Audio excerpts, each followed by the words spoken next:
criticism isn't just unwelcome, it's treated like betrayal. And the reasons are fairly simple, obvious, things that don't take a rocket scientist to figure out. It's because of emotional and financial investment. It's because of groupthink and reinforcement, marketing masquerading as science, and cognitive dissonance. And that's the last thing, the cognitive dissonance that we're going to talk about a little bit in depth today.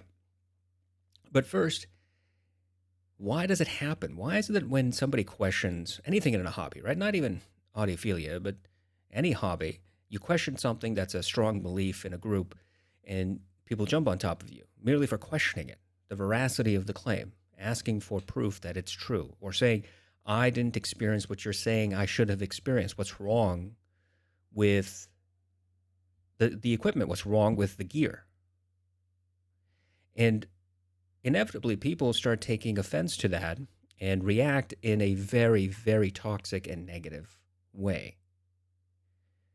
And the question today for me, and kind of questioning you, to asking you to question this as well, is why do you think it happens? Now, I've laid out 4 reasons, general reasons why I think it happens, and I think these are accurate reasons.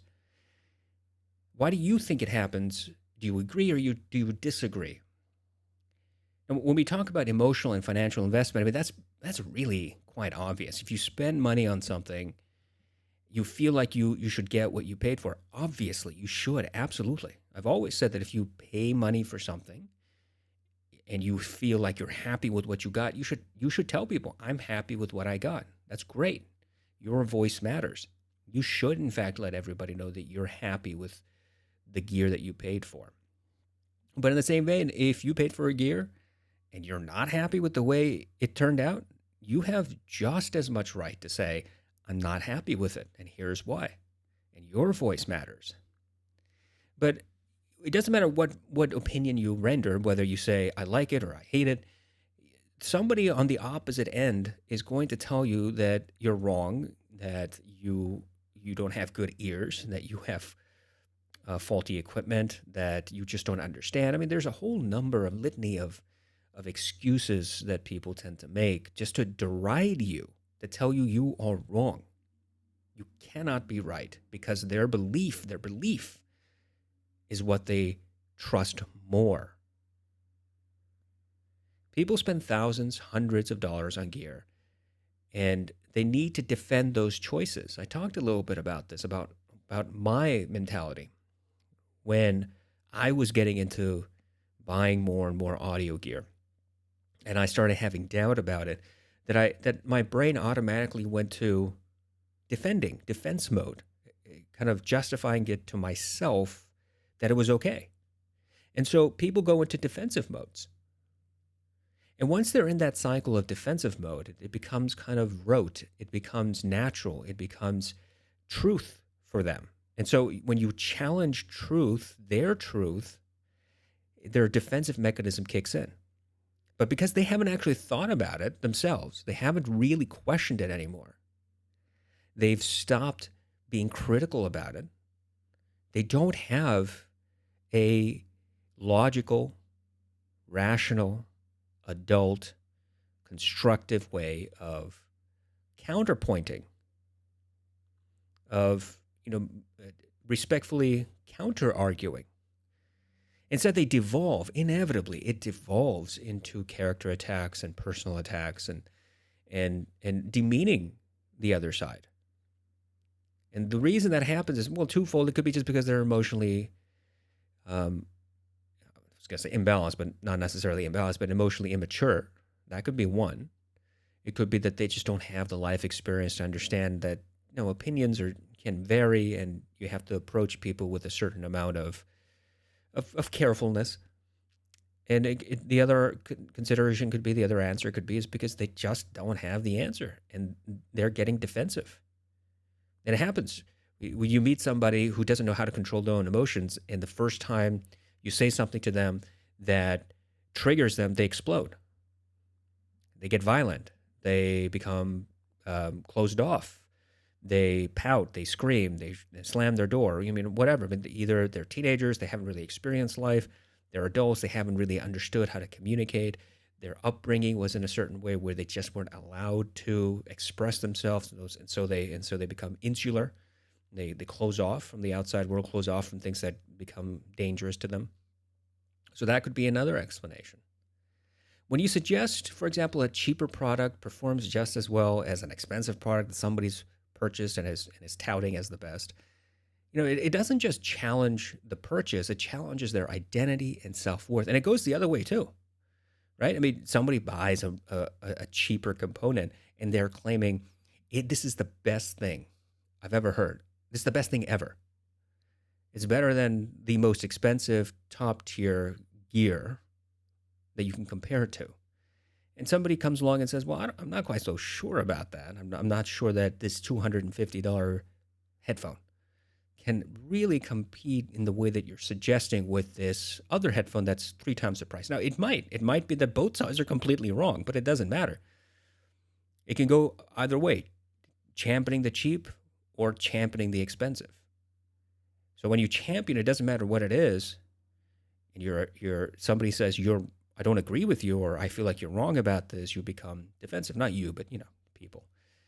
They become defensive because they have that emotional and financial investment in it. That emotional investment is really tricky because the more money you put in, the more emotion goes into justifying it, right? More energy goes into justifying it.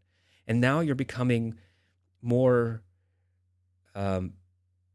desirous of that gear. Like it defines you. The spending of that money defines you. The finding worth from that piece of gear that you paid money for defines you. But the next thing that defines you as well, these people, not you, I mean, you know what I'm talking about, defines individuals, is groupthink and reinforcement. I mean, audiophile forums and review channels often create these echo chambers. And it's not just for audiophilia. We know that, right? I mean, this is not news.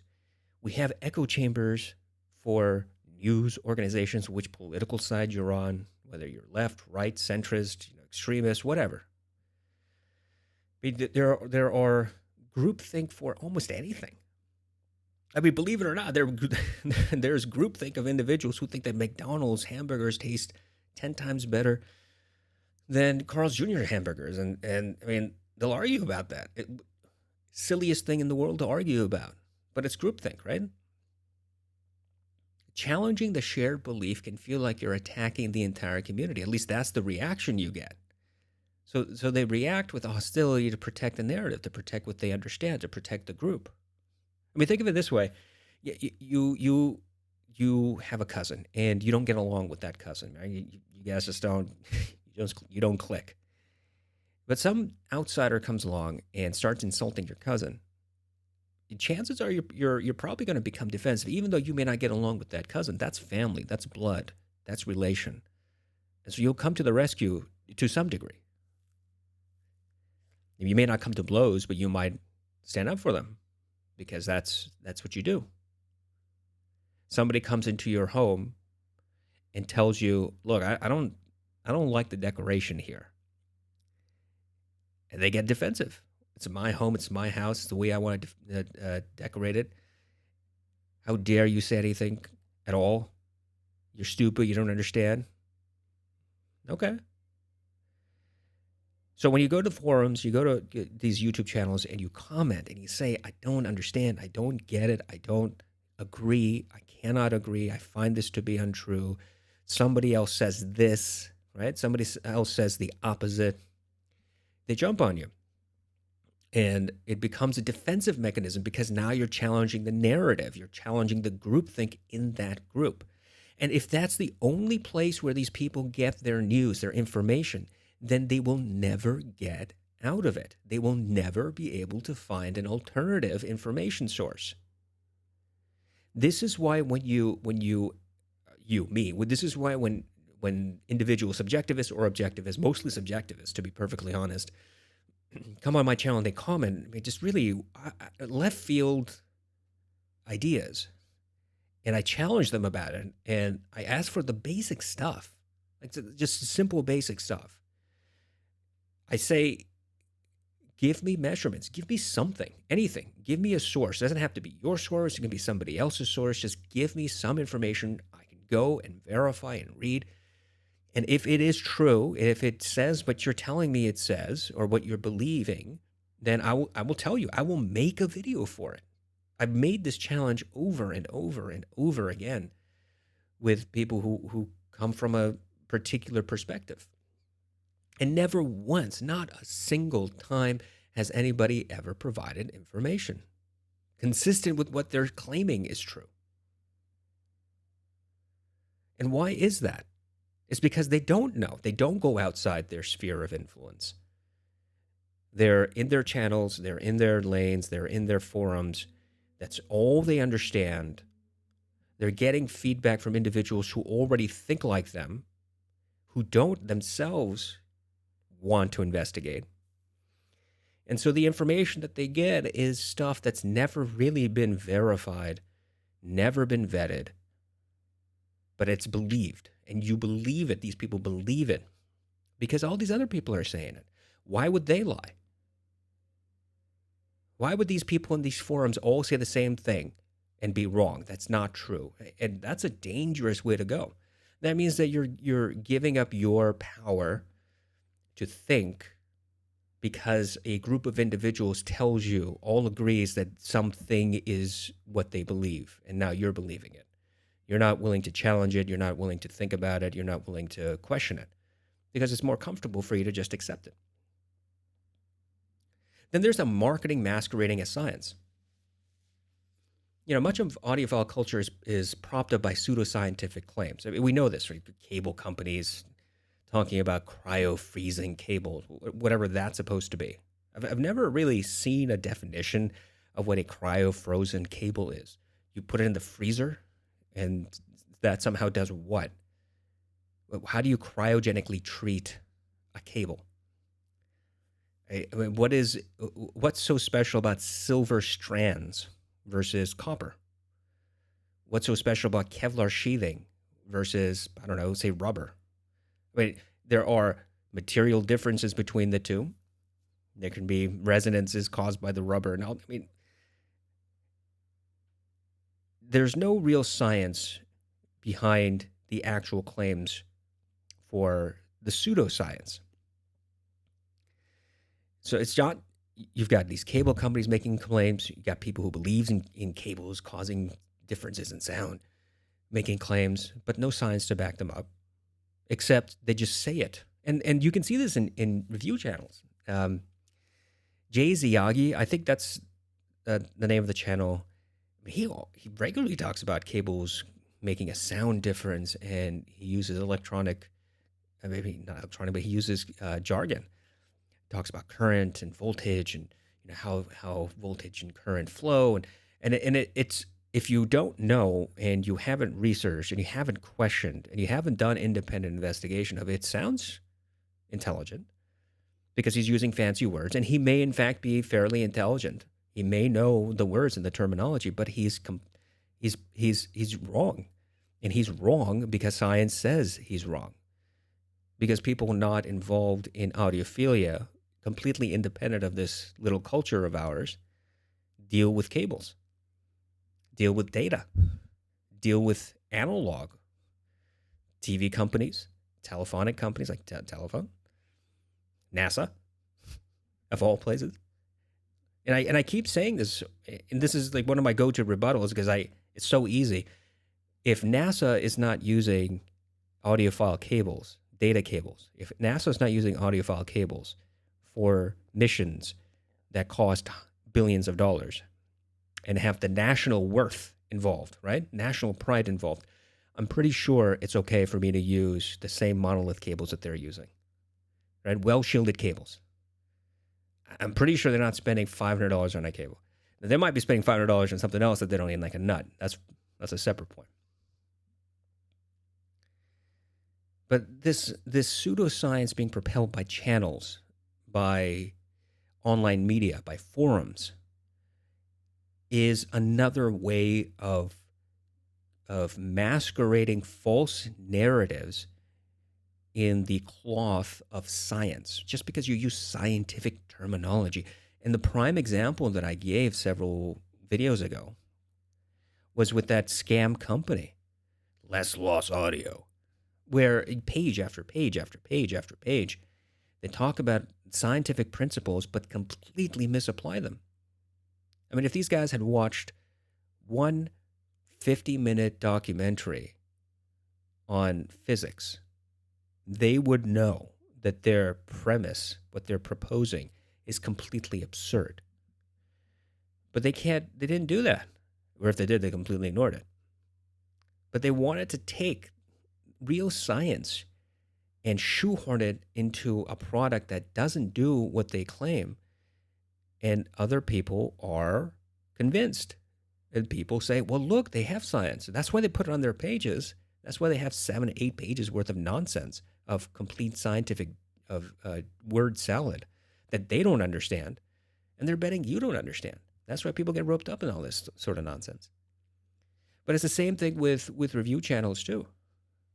People who do, quote, measurements, who say these measurements demonstrate that this DAC sounds differently from another DAC, but they never actually explain to anybody what those measurements are and how they affect the overall experience. For example, there always going to be measured differences depending on the sensitivity of your equipment. There might be some equipment that is simply not sensitive enough, so you get no differences. Okay. Then there are equipment that's more sensitive and can define differences. But if your equipment is sensitive enough and is showing differences in measurement, whether it's a headphone, IEM, DAC, amp, whatever, you also have to determine where is that threshold. When do those differences appear? Is it negative 50 decibels? Is it 21 kilohertz? Is it 5 hertz? Where is it? Where does it happen? How often does it happen? Did you hear it? Can you hear it? I mean, these are all important things, but just saying, oh, look, I measured the difference, and people don't know the next question to ask. They say, well, look, there is a difference. It's been measured.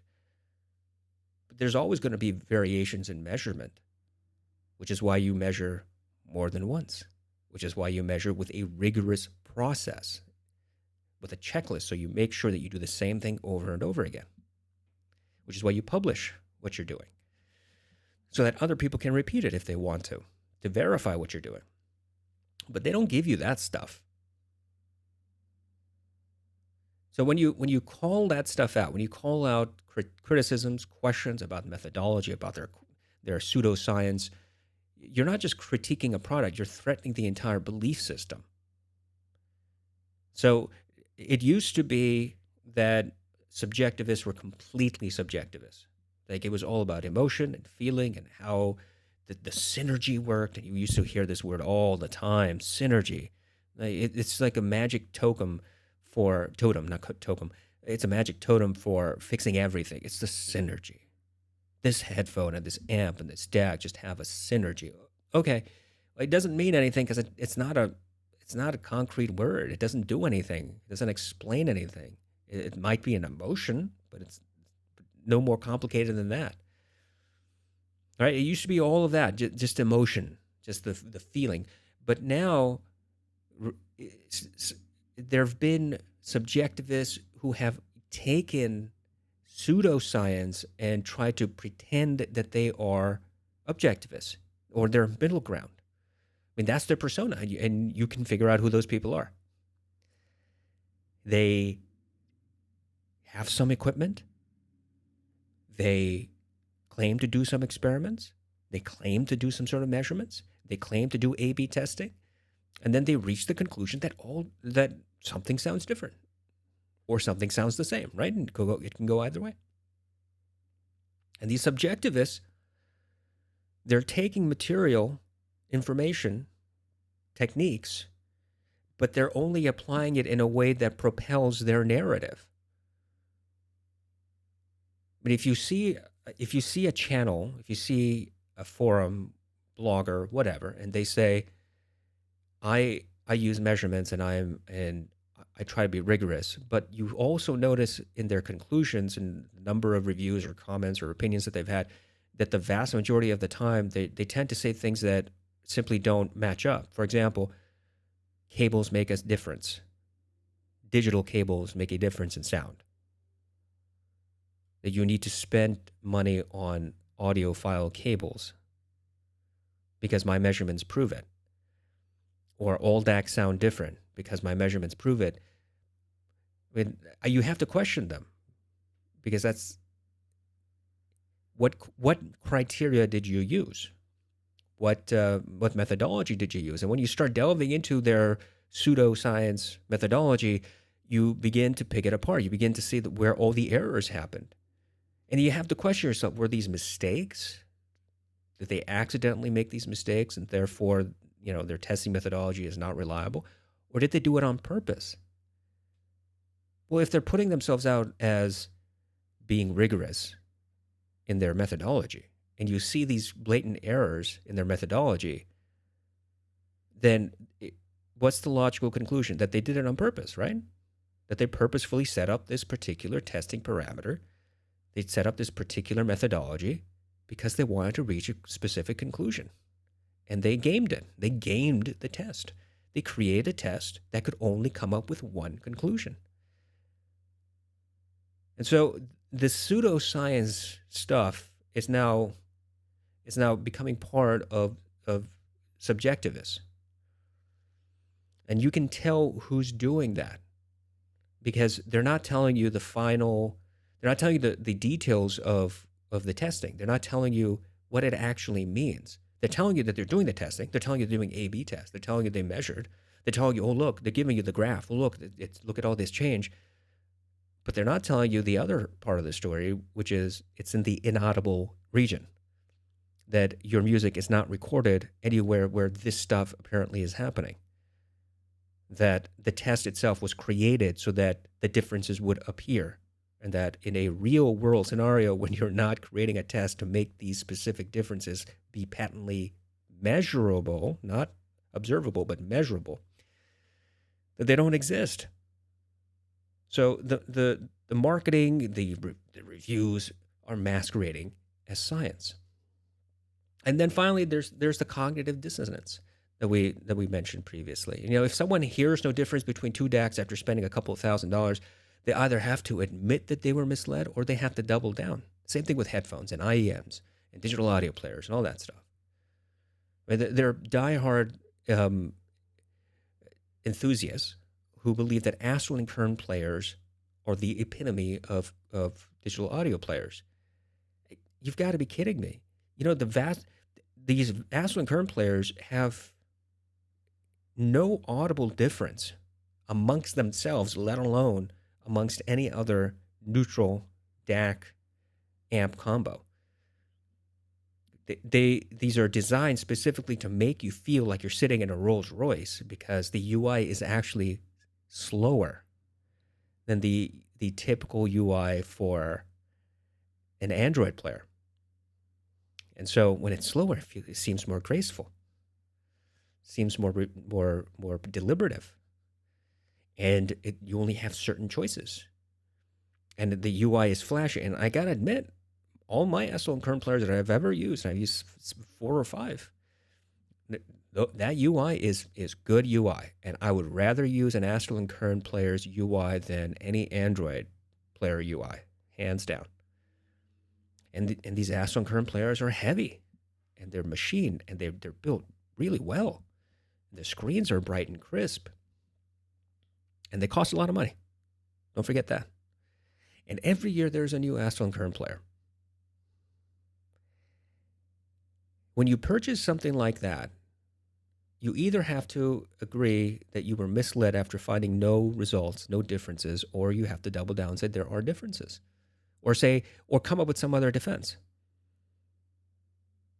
So attacking the questioner, the critic, is easier than reevaluating the belief.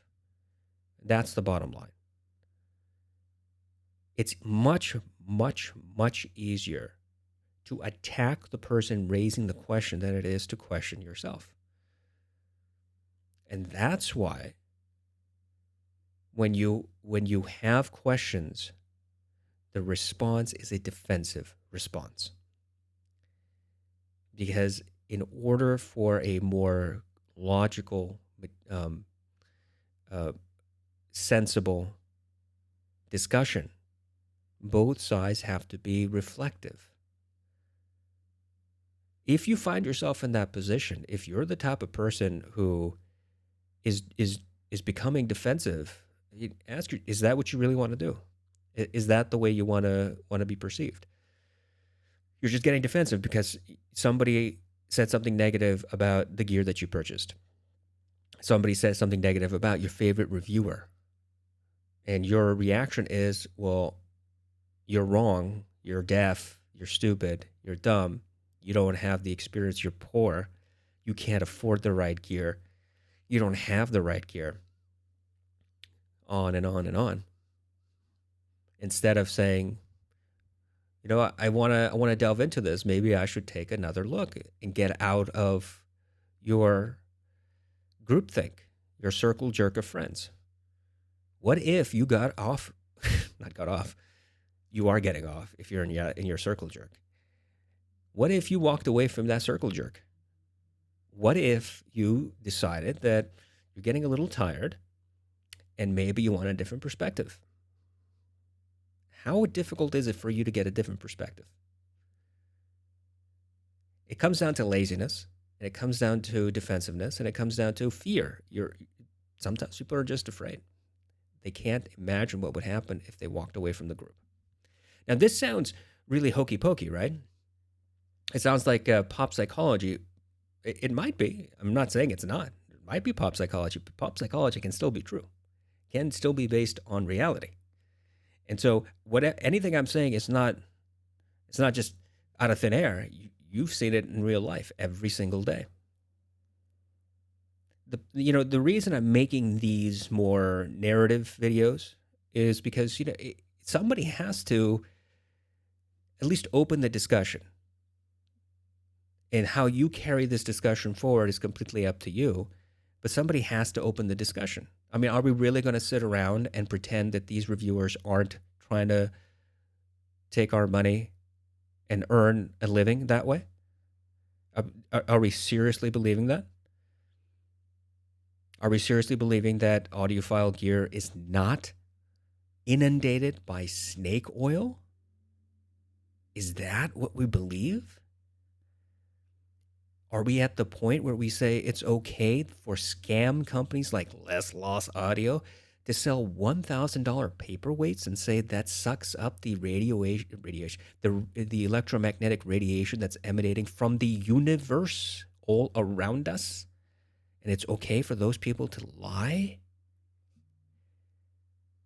Or it's okay for us to believe that because we just don't understand the universe in its entirety? That's how we've decided it now? Or it's completely unacceptable for us to say anything negative about reviewers or products, and that if you say anything remotely critical about a product, then you are wrong because it worked perfectly for me. We cannot function that way as a society, and we definitely cannot function that way as a community, as an audiophile community. We used to have channels that were far more honest and rigorous and transparent. Even subjectivist channels who just gave us their impression about how they felt about a piece of gear, gave us a little bit of technical talk, and then just left it at that. They're gone. And all we're left with now, for the large part, are channels that simply sell. Every once in a while, they'll tell you that a piece of something is terrible because, it probably is pretty terrible. They cannot come up with any way to justify that particular product. But they've also said things that are completely outrageous, where they've trashed a particular brand and instead promoted a different one. I remember this from a few years ago when Sendy Audio came out with their premium headphone, the Peacock. And The reviewer circle jerk started, where most of them, if not all of them, just trashed the Peacock and talked about how it was not up to par compared to other planar magnetic drivers, like Audeze. Of course, Audeze's name was always dropped, right? Audeze is the big player because Audeze makes money. And Audeze is a U.S. brand, and Audeze is the premium brand. Okay, so they did that. I got my hands on the Peacock, and I did actual A/B comparisons among a wide swath of headphones, planar magnetic headphones, a wide swath of headphones. And I gave you my impression. Now, obviously, that's a subjective opinion, right? But I did something that those people refused to do, and I found it something completely different. And yet, their opinions mattered more, even though they never did A/B comparisons of anything. Their opinions mattered more about the Peacock than somebody who actually went through the trouble of doing A/B comparisons and providing specific examples. So if you're not willing to walk away, if you're not willing to take a step back and say, look, there's something wrong if these reviewers are trashing one specific headphone or whatever other piece of gear it is, and saying it's the worst, and promoting another without actually doing the comparison to tell us what the hell they're talking about and how they can confirm it, but isn't that a problem? But don't you think that's kind of a red flag, a warning light? Obviously, there are going to be people who are going to say, no, I trust them more than I trust you. Great. Trust them. You're only going to get burned at the end. If you're in this hobby long enough, and if you end up spending just enough money, and if you get wise at some point, you will realize that you got burned. And those reviewers are going to still be making money. And they will have made money off your back, one way or another. Whether you clicked on their affiliate link, because they always have those, or whether you gave them your ad money revenue. It doesn't really matter to them. This is now review culture. It's not now. It's been like this for, what, 5, 6, 7, 8, 9 years, 10 years? Since it's just leapfrogged. This is the review culture. This is why social media creates brands. It's not the other way around. Brands don't create social media. Social media creates brands. So these reviewers are a brand. Some of them sell you gear. Some of them create, with collaborations, create gear for you to buy. They're making an income off of YouTube. They're making an income off of selling you stuff. They're making an income off those affiliate links. They're making an income by telling you, even though we work for this headphone company, or this retailer, we have no bias. Interesting factoid.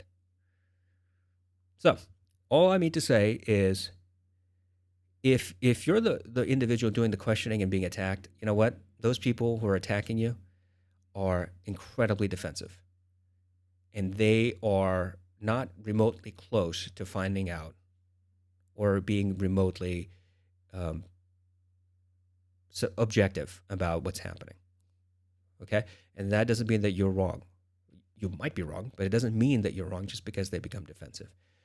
And if you're the person that gets defensive, my question to you is simply this. How long are you going to stay that way? I mean, how long are you going to stay defensive? I mean, your comments are very patently clear, right? The way that you respond, the things that you say, you're defensive.